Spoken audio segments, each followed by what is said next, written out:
सावरकर माने तेज, सावरकर माने त्याग, सावरकर माने तप, सावरकर माने तत्व, सावरकर माने तर्क, सावरकर माने तारुण्य, सावरकर माने तीर, सावरकर माने तलवार, सावरकर माने तिलमिलाहट, सागरा प्राण तळमळला। भारत रत्न और भूतपूर्व प्रधानमंत्री स्वर्गीय अटल बिहारी वाजपेयी जी के ये शब्द काफी हैं कि क्यों विनायक दामोदर सावरकर वीर सावरकर कहलाए। 28 मई 1883 को नासिक जिले के एक छोटे से गांव भूगर में जन्मे विनायक के वीर सावरकर बनने की कहानी बड़ी ही संघर्षरत है, क्योंकि जिन परिवारों ने स्वतंत्रता के यज्ञ में अपना सर्वस्व स्वाहा किया, वीर सावरकर का परिवार उन मोतियों में माणिक्य है। 3 भाई, तीनों ही जेल में। जब अचानक जेल में ही दूसरे भाई से तीसरे भाई का पता चला तो सावरकर की आंखों में गर्व का भाव सहज ही उपज आया। स्वतंत्रता का भाव और भविष्य के भारत को लेकर लेखनी के धनी भाई बाबा साहेब और भाभी ने भी साहित्य लिखा।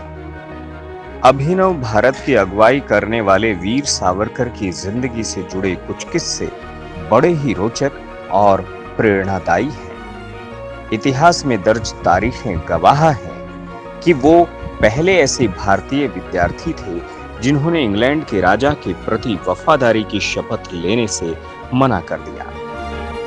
नतीजा, उन्हें वकालत करने से रोक दिया गया। वे पहले स्नातक थे जिनकी स्नातक की उपाधि को स्वतंत्रता आंदोलन में भाग लेने के कारण अंग्रेज सरकार ने वापस ले लिया। वीर सावरकर उन भारतीय राजनीतिज्ञों में थे जिन्होंने स्वदेशी की अलख जगाई और विदेशी वस्त्रों की होली जलाई। वो दुनिया के अकेले स्वतंत्र योद्धा थे जिन्हें 2-2 आजीवन कारावास की सजा मिली। जैसे ही सजा समाप्त हुई, वो फिर से राष्ट्र जीवन में सक्रिय हो गए।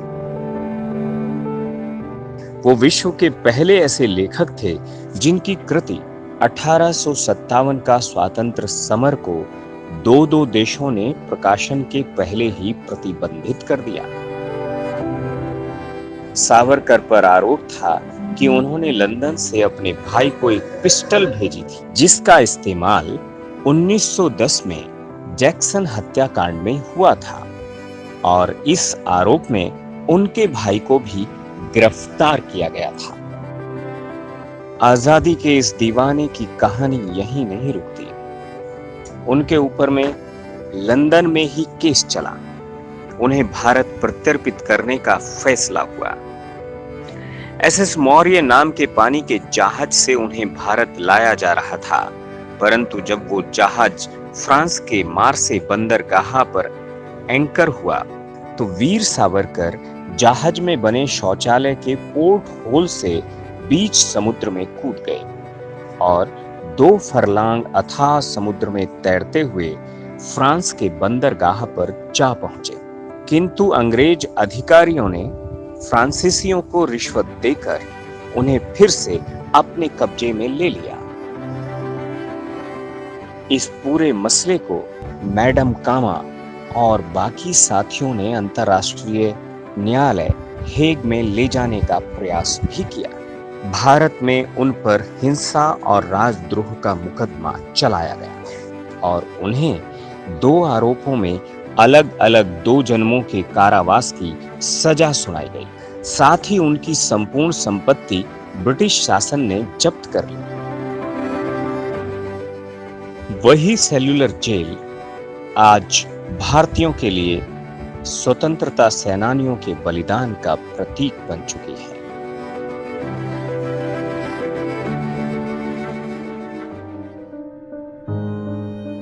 (1921) में अस्वस्थता के कारण सावरकर बंधुओं को अंडमान से रत्नागिरी भेज दिया गया।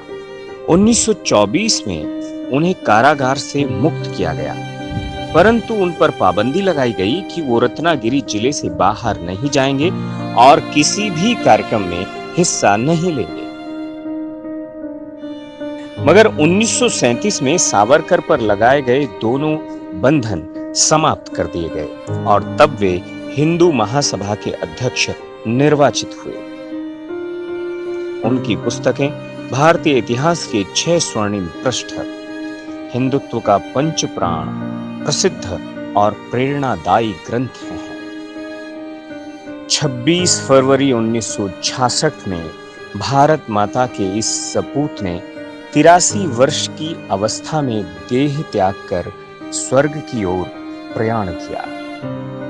साथ ही देह त्याग से पहले अपनी वसीयत में लिख गए कि जब तक सीमा के उस पार सिंधु नदी अखंड भारत का हिस्सा न बन जाए, उनकी अस्थियों को प्रवाहित न किया जाए।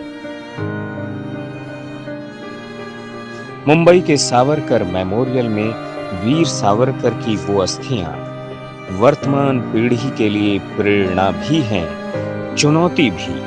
चुनौती अखंड भारत की, जिसकी सीमाएं कोहिमा से शुरू होकर हिंदू कुश को छूती हैं।